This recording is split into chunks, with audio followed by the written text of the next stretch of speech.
So this method is called seismic. Many of you have probably heard the word seismic before, and it simply refers to measuring the time it takes for waves to leave one known point, bounce off of layers of material in the subsurface of the Earth, and then be recorded by recording devices. The data that we get from seismic studies looks something like this. Down in the bottom left-hand corner, this is some raw seismic data, and what you can see is that there are some very distinguishable layers as well as a very distinguishable surface layer that is created by recording the time it takes for these seismic waves to be fired, return, and measured. Up at the top, there is a seismic section that has been interpreted.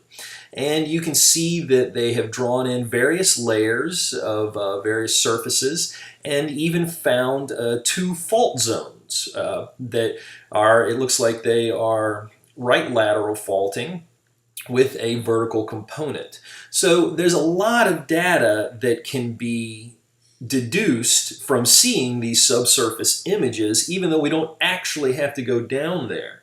The more that these are produced, the better people get at them, and there are people that have been doing it for an extremely long time that are very good at it. This top image here, you can see on the left-hand side of that fault, there is a fold that has happened that looks like a letter A sort of, and that would be a classic area where oil would be trapped. So it's very likely that this could be an energy exploration, and if we have a surface exposure of this fault, which it looks like it's coming very close to the surface, then it would make sense that somebody would hire a seismic survey to see where to drill a hole to explore for oil.